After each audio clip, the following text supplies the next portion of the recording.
Longboat Key, less disoriented? What do I mean by that?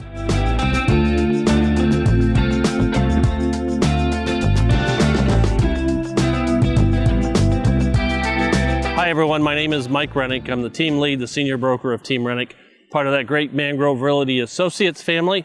My guest today is Mr. Steve Reed. Welcome, Steve. Hey. Steve is the owner and publisher of both the Longboat Key News and Sarasota City News.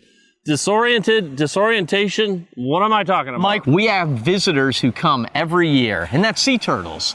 And they're measured ever so carefully by the number of disorientations when they nest. When turtles nest... Let's define disorientation from a turtle aspect. Okay, from a turtle aspect, they are biologically programmed to follow the moonlight and the light from the ambiance of the stars that reflect on the waves of the Gulf of Mexico. So after they're hatched, that's how they find their way back to the water. Yep, to continue the cycle. But the problem for many, many years on Longboat Key especially has been light emanating from the roadside and condominiums and homes. That's right. And we, unfortunately, up till this year, had the highest disorientation rate within the region. We had an Which means turtles going the wrong way. Yeah, we had an over 17% disorientation. And that ultimately probably will result in the death of the baby turtle. Almost always. Okay. Yeah, That's not a good thing. And they follow the turtle tracks and they can see them moving, and then they'll find the light.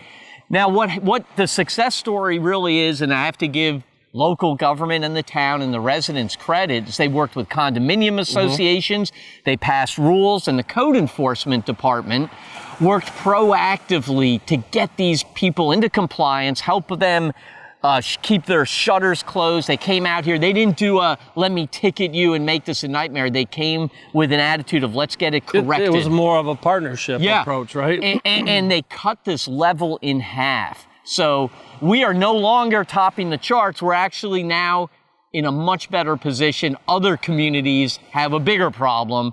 So it's a huge success story. It's another good reason why living on Florida's West Coast is a good thing. And I promise to bring these kind of informational stories back to you. It's all about the cycle of life, in this case with the turtles. It's a big thing. Where I live at the condominium on Longboat, there's a big effort to change the lights out. So to red and orange kind of lights, which are lights that won't draw the turtles, the baby turtles, when they hatch. So a lot of effort goes into this. And part of the fun of living here, too, is sort of interacting with all this nature that's around us. You know, we're here on the beach, and turtle season's over. That's how they got these final numbers.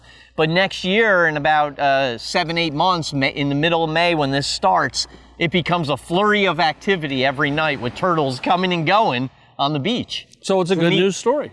It is. It's really cool. So this isn't something we can update until next year when turtle season starts again. That's right. And but it's all about sharing what's going on in this part of Florida. Steve, I want to thank you. Thanks, Mike. Thanks for watching. We'll be back again with another edition of Out and Around with Mike. Take care, everyone.